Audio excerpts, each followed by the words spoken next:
그래가지고 저는 이제 10월부터 계속 이제 멀티모달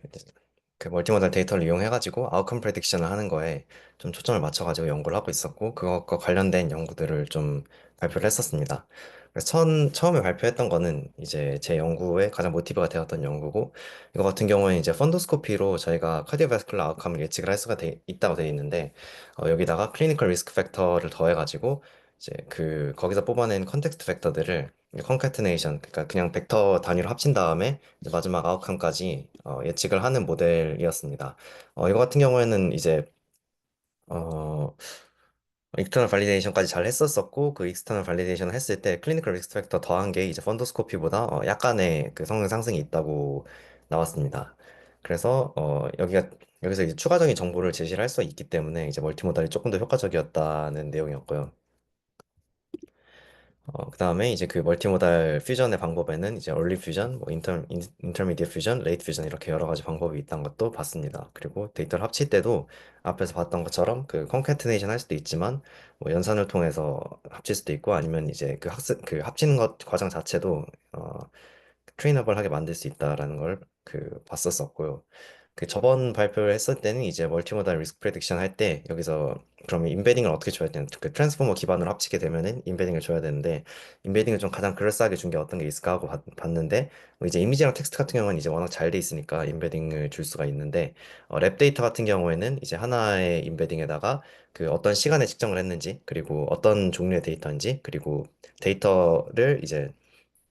예를 들어서 그 밸류가 뭐 헤모글로빈 A1C라고 하면은 그거를 이제 뭐 6에서 7, 7에서 8 이런 식으로 그 카테고라이즈 시켜가지고 이제 그게 어떤 카테고리에 들어가는지 이걸 다 포함한 인베딩을 줘서 학습을 시켰을 때 이제 조금 그럴싸하게 결과가 나왔다는 결과였고, 그다음에 또 좀 인상 깊게 봤던 것 중에 하나가 이제 여기 아이린이라는 모델이었는데, 이거 같은 경우는 멀티모달리티를 합칠 때 그 텍스트랑 이미지랑 각각 그 크로스 어텐션을 줘가지고 쿼리 같은 경우엔 쿼리를 이제 텍스트에서 주고 그 키랑 밸류를 패치해서 준 것, 이미지 패치해서 준 것, 그리고 이제 그 반대로 한 것, 이거 두 가지 크로스 어텐션과 셀프 어텐션을 한 것 두 개, 이제 이렇게 헤드 네 개를 가지고 학습을 시켰을 때 이제 다른 방식으로 학습시킨 것보다 훨씬 더 높게 나왔습니다. 보시면 여기 아이린이 마지막에 그 크로스 어텐션을 준 건데, 다른 퓨전 메소드 같은 경우에는 한 0.83, 0.84 이 정도인데, 아이린 같은 경우에는 AUC가 0.92까지 나오는 걸 봐서 아주 성능이 좋아진다는 것을 알 수 있어서, 저희도 이제 이런 식으로 좀 크로스 텐션, 그 모델리티끼리 합칠 때 크로스 텐션을 주는 방식으로 어, 모델 구조를 개편했습니다. 그래가지고 사실 이제 모델을 짜는 건 다 짰고, 그 데이터 모으고 처리하고 이런 데 좀 시간이 걸리고 있어가지고 뭐 아마 멀티모달에 대한 얘기는 오늘까지 할 것 같아요. 이제 여기서 더 모델적으로 발전할 부분 없다고 생각을 하기 때문에 그래서 이제 그냥 이런 업데이트만 좀 가져왔는데, 이제 비슷하게 멀티모달로 그 레티노패티, 이제 그 펀더스코피 사진을 이용해가지고 네프로패티를 본 거였는데, 이거 같은 경우는 AUC가 0.989가 나왔다고 해가지고 되게 놀래서 이제 일단은 가져오긴 했었었거든요. 근데 이거 같은 경우에는 그 클래시피케이션 자체가 다이아베릭 네프로패티랑 넌 다이아베릭 리너 디시즈 이렇게 두 가지를 클래시피케이션 하는 거였어가지고, 그래서 뭐 다이어베릭 네프로패티가 있는 경우에도 그 다른 이유가 스포린포즈 된 게 있는지 이런 거를 보는 연구였습니다. 그래가지고 사실 저는 이제 뭐 AUC가 0.989라고 해가지고 사실 이걸로 뭐 너인베이시브하게 뭐 바이옵시 결과를 예측하고 이런 건가라고 생각을 했었었는데, 이제 그 바이옵시를 안 해도 되는 것은 맞지만, 일단 그 커즈에 대해서 다이아베릭인지 넌 다이아베릭인지 그거를 구분하는 목적이 좀 컸었었고, 루틴하게 또 바이옵시를 하는 건 아니어가지고 임상적인 유용도가 얼마나 될지는 봐야 할 것 같습니다. 그래서 사실 이것도 AUC가 굉장히 높게 나오긴 했는데, 어, 엄청 특별한 방법을 쓴 건 아니에요. 그냥 이미지 처리했고, 그다음에 그 클리니컬 데이터도 아까처럼 이제 벡터로 만들어가지고 그 학습을 그냥 그 뉴럴 네트워크 이용해서 학습을 시켰었고, 그다음에 컨캐티네이션 시켜가지고 똑같이 이제 클래시파이어를 이용해가지고 프레딕션을 한 겁니다. 그래서 처음에 봤던 논문이랑 크게 다르지는 않다고 볼 수 있겠고, 다만 이제 분야를 잘 골라가지고 AUC가 높게 나왔다. 그리고 유저 스터디를 해서 이제 의사들한테 랩 결과만 보고 그 다이아베릭인지 넌 다이아베릭인지를 판단을 시킨 다음에, 이제 이 결과 비주얼라이제이션 맵이랑 뭐 세그멘테이션 시킨 거랑 뭐 거기다가 이제 그, 그 얼마나 다이아베릭이라고 생각하는지 그 결과를 줬겠죠. 그래서 그렇게 했더니 에큐러시가 좀 올라갔다, 이런 유저 스터디까지 같이 해가지고 좀 좋은 논문을 실었다라고 생각을 합니다. 그래서 이거는 그냥 업데이트 정도로 봤었고, 이제 똑같이 아웃컴 프레딕션을 하는 것 중에 굉장히 잘 나온 모델이 있어가지고, 이제 올해 1월에 출판이 된 거였는데, 그 패솔로지에다가 이제 클리니컬 리포트까지 합친 비전 랭귀지 파운데이션 모델이고, 파운데이션 모델이라고 하면은 사실 저희가 보통 생각을 했을 때는, 어, 뭐 패솔로지 리포트를 생성한다던가 아니면은 저희가 어떤 그 사진을 보고 질문을 했을 때 거기서 이제 뭐 사진에 어떤 피처가 있다 이런 식으로 답변이 나오는 그런 여러 가지의 인간이 원래 할 수 있었던 것들을 하는 정도로 생각을 했었었는데 이제 이거 같은 경우에는 그 파인 튜닝을 해가지고 이거 같은 경우 그 파운데이션 모델이 있고 거기다가 추가적으로 파인 튜닝을 해가지고 그 파운데이션 어, 네, 그 추가적으로 파인튜닝을 해가지고 그 아웃컴 프레딕션까지 같이 시켰어요. 그래가지고 그 온콜로지에서 릴랩스가 될 건지 아니면 이제 뭐 프로그레션 프리 서바이벌이 어떻게 될 건지 아니면 그 이뮤 체크포인트 이니비터에 반응을 할 건지 이런 것들을 예측을 했는데 이걸 상당히 정확하게 예측을 해가지고 많은 부분에서 좀 프로그레스가 있었었고 또 제가 하는 그 포스톤 모탈리티 예측하는 연구랑 또 굉장히 비슷한 부분이 있어서 가져왔습니다. 그래서 여기서 모델 이름을 머스크라고 지었습니다. 멀티모달 트랜스포머 with Unified Mask 모델링인데,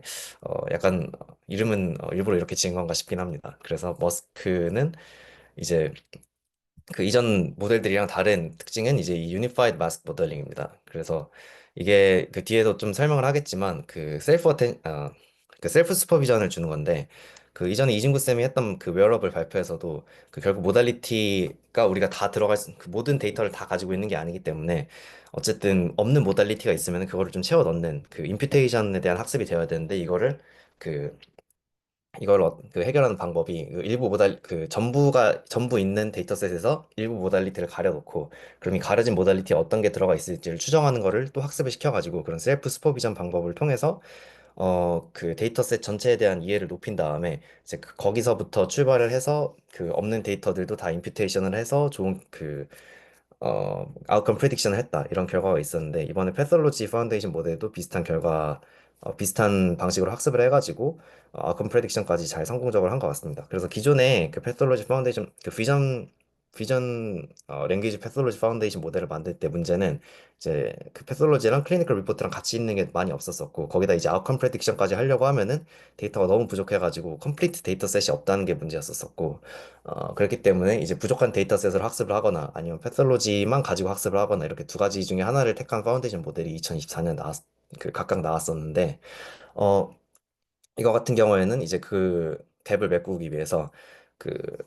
그 텍스트만 따로 학습을 시키고 텍스트만 따로 이제 셀프 슈퍼비전으로 학습을 시키고 그러니까 텍스트에서 일부를 가려가지고 이제 그 가린 부분을 수정을 하도록 하고 패솔로지도 이미지만 따로 학습을 시켜가지고 그 패솔로지 이미지 같은 경우에는 홀 슬라이드가 너무 크니까 그거를 잘라가지고 패치로 사용을 하게 되는데 그 잘라놓은 패치에서 일부를 가리고 가려놓은 패치에 어떤 패치가 들어갈 것인지 이거를 예측을 하는 셀프 슈퍼비전 방법을 이용을 했습니다. 그래서 그렇게 셀프 어텐션을 일단 충분히 학습을 시킨 다음에 충분히 많은 데이터를 학습을 시킨 다음에 이제 클립이랑 비슷한 방법으로 그 텍스트랑 그 이미지 쪽에 그 인베딩을 얼라인 시켜주는 작업을 했습니다. 이거를 할 때는 이제 이미지 텍스트 페어 원래 학습에 사용되던 그 페어드 데이터를 사용을 해서 그래서 일종의 파인 튜닝하는 방식으로 그 컨트라스티브 러닝을 했는데 그랬기 때문에 이제 각각의 모달리티에 대한 트레이닝도 잘 돼 있고 그 컨트라스티브 러닝이 잘 되어 있어가지고 그 모달리티끼리 얼라인도 잘 되어 있고 그래서 그 두 가지의 장점을 가진 파운데이션 모델이 나왔다라고 할 수 있겠습니다. 네, 그 클립이라고 해서 그 컨트라스트 러닝 예전에 했던 거 간단히 다시 설명을 드리면은 이제 그 일종의 인베딩을 트레이닝을 시키는 건데 이제 랭귀지 쪽에서도 우리가 단어 하나마다 인베딩이 들어가게 되고 이미지 쪽에서도 그 패솔로지 같은 경우는 패치 하나당으로 잘라가지고 그 패치 하나가 토큰 하나가 되고 그 토큰 하나마다 그 토큰의 특성을 반영하는 인베딩이 들어가게 되는데 이제 우리가 이미지에서 예를 들어서 뭐 마이토시스 소견이 보였고 보였으면은 이제 거기서 들어간 인베딩이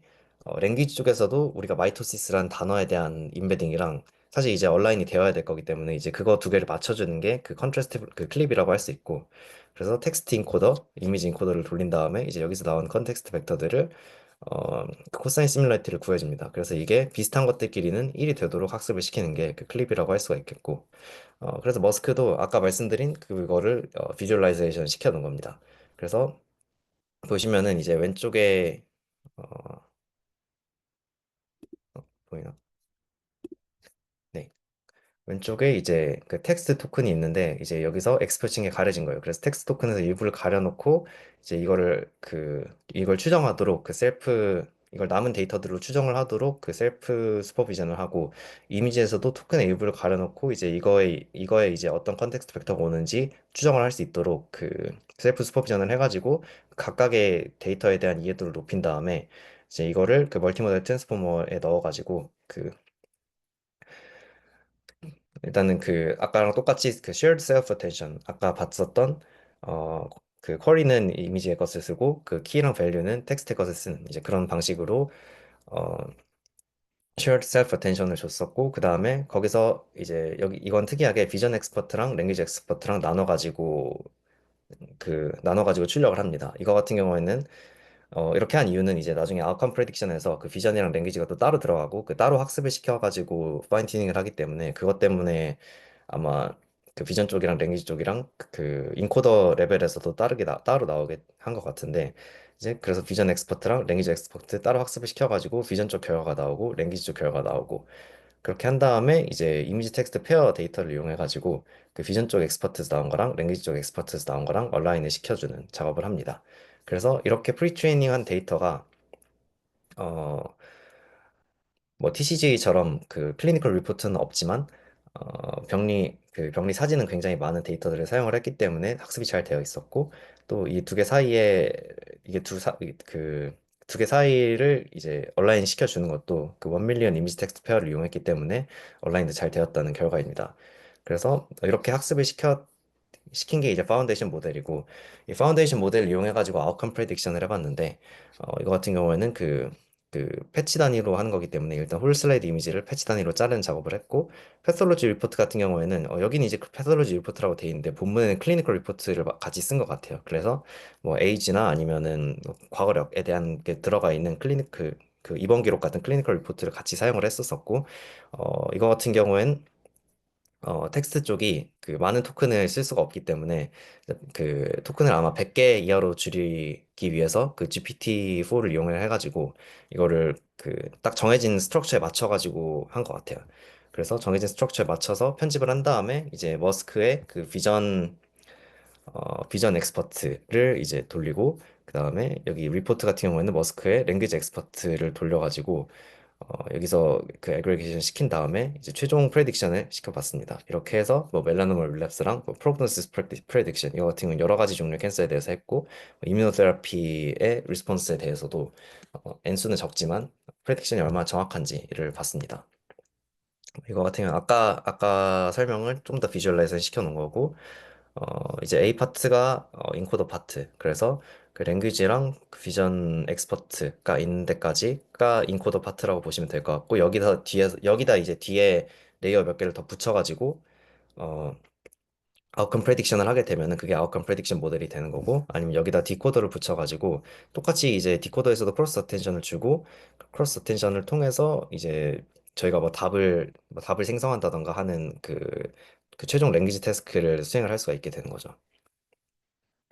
그래서 이전에 이런 그 패솔로지 파운데이션 모델들이 어떤 게 있었나 보면은 일단은 제가 하는 거랑 가장 비슷한 그 아웃컴 프레딕션 모델 같은 경우에는 패솔로지 이미지만 가지고 했어요. 그래서 유니모달로 했었고 C인덱스 같은 경우에 그래서 이걸로 아웃컴 프레딕션 여기서 봤던 아웃컴 프레딕션은 주로 그 모탈리티가 어느 정도 될 건지였는데 거기서 이제 C인덱스라는 지표 AUROC랑 비슷한 건데 거기서 센서링 된 데이터가 좀 더 반영된 거라고 생각하시면 될 것 같아요. 그래서 AUC가 이걸 사용했을 때 뭐 0.6에서 0.8 정도까지 좀 많이 넓게 분포를 하는데 0.6대가 좀 굉장히 많다고 생각을 하시면 될 것 같아요. 이 정도로 분포를 했었었고 그다음에 다른 연구 같은 경우에는 작년 초에 나온 게 비전 랭귀지 파운데이션 모델인데 이거 같은 경우에는 아까 말씀드렸듯이 페어 데이터만 사용을 했기 때문에 데이터량이 그렇게 많지는 않았어요. 그래서 일단은 뭐 학습 방식은 그냥 똑같다고 생각을 하시면 됩니다. 여기도 크로스 어텐션 똑같이 사용을 했고 그 클립 이용 컨트라스티브 러닝 이용해가지고 그 인코더를 좀 온라인 시켜준 부분이 있었었고 그래서 이렇게 리덜트를 네. 그래서 뭐 이거 같은 경우는 나왔을 때는 이제 다른 모델들에 비해서 훨씬 더 좋은 성능을 보였는데 여기 그 초록색으로 컨치라고 돼 있는 거가 방금 봤던 이 비전 랭귀지 파운데이션 모델이라고 보실 수가 있겠는데 나중에 보시면은 이제 이것보다 훨씬 더 좋은 성능의 모델이 이제 올해 새로 나온 그 논문에서 나온 것을 볼 수가 있습니다. 네, 그래서 이제 그 앞에 두 논문들이랑 비교를 해봤을 때, 어, 일단은 이 그 패솔로지 파운데이션 모델 이거랑은 직접 비교를 하진 않았어요. 이게 좀 굉장히 굉장히 최근에 나온 논문이기도 하고, 또 보시면은 썼던 데이터, 그 밸리데이션에 썼던 데이터셋이 다 좀 다르더라고요. 이제 데이터셋이 굉장히 많은데, 이제 그 중에서 여기서 밸리데이션에 쓴 거랑, 나중에 보시길 그 이번 연구에서 그 밸리데이션을 쓴 거랑 약간 달라가지고 직접 비교가 조금 어려운 것 같더라고요. 그래서 봤을 때 일단은 비주얼 퀘스천 앤서링, 그러니까 이게 뭐 어떤 부위인지 그리고 뭘 보여주고 있는지 뭐 이런 것들을 물어봤을 때 이거에서 정확도도 그 컨치 아까 봤던 그 2024년 파운데이션 모델에 비해서 훨씬 더 그 머스크가 좋은 성능을 보여줬었고, 그다음에 제로샷 이미지 클래시피케이션도 그렇고 뭐 텐샷 이미지 클래시피케이션도 그렇고 뭐 대체적으로 머스크가 더 높은 그 소타보다 더 높은 성능을 보이는 것을 볼 수가 있었습니다. NCT CRG 이거에선 P 밸류가 0.06이었는데 이거랑 이제 펜누크 이거 정도를 제외하면은 거의 대부분에서 어, 소타보다 더 좋은 성능을 그 통계학적으로 유의하게 좋은 성능을 냈다는 것을 보실 수가 있고, 그다음에 이 아웃컴 프레딕션 같은 경우에도 사실 이게 그 첫 번째 논문이랑 비교를 했으면 가장 좋았을 텐데 이제 그거는 없었었고, 대부분의 경우에서 이제 다른 그 파운데이션 모델들보다 훨씬 더 좋은 성능을 기록을 했습니다. 그래서 컨치가 보다도 대체적으로 더 이제 AUC가 높았다. 이렇게 보시면 될 것 같고, 그 직접 비교는 불가능하지만 그 아까 봤었던 그 아웃컴 프레딕션 모델이랑 그 비교를 해보면 여긴 이제 보통 아웃컴 프레딕션 모델 처음에 봤었던 거는 한 0.6에서 0.8 정도 AUC가 다양하게 분포하는데, 이번 모델 머스크 같은 경우에는 이제 0.7, 뭐 0.8보다 높고 아니면 보통 이제 0.75에서 한 0.8 정도 이렇게 분포를 하는 것을 볼 수가 있습니다. 그래서 C 인덱스가 좀 더 이제 개선이 되었다. 사실 그렇게 엄청 큰 차이는 아닌 것 같지만,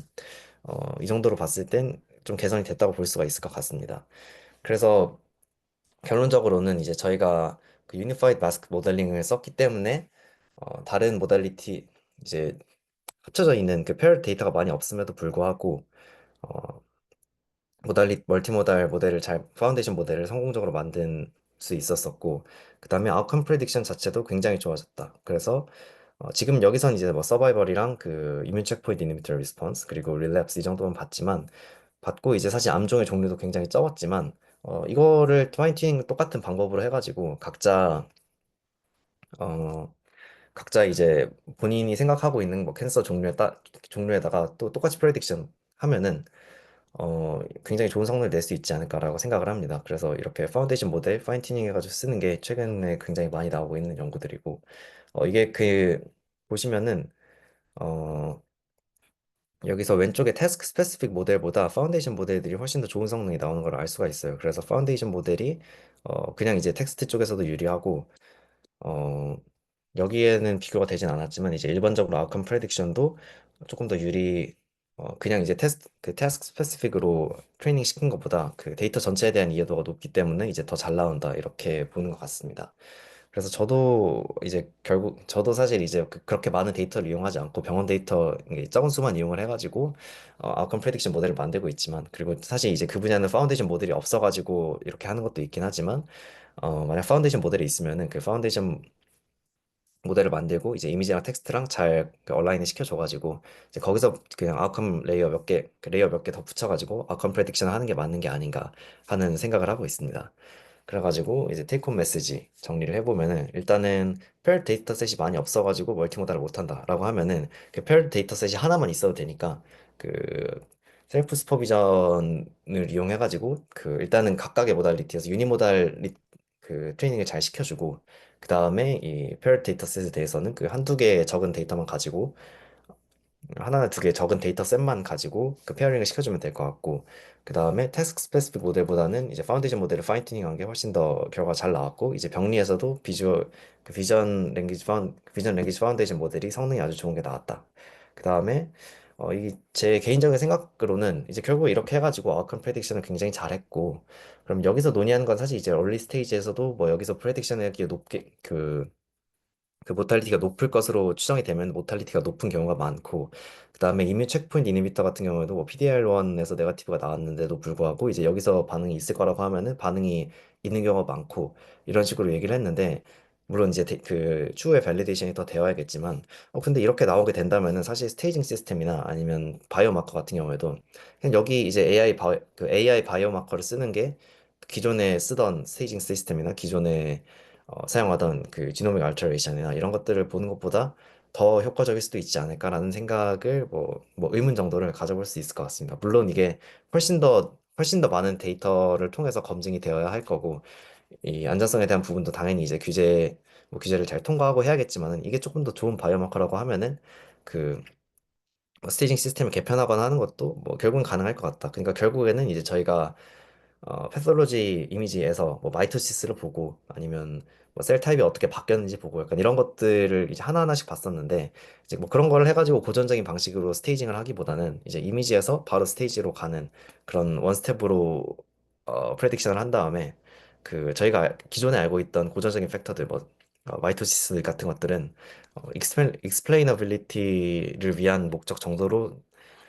결국엔 남게 되지 않을까 이렇게 생각을 합니다. 물론 이제 추후에 검증은 더 많이 그 프로스펙티브 코드를 통해서 검증이 많이 되어야 되는 부분이라고 생각을 합니다. 네, 그래서 저는 이 정도까지 하겠습니다.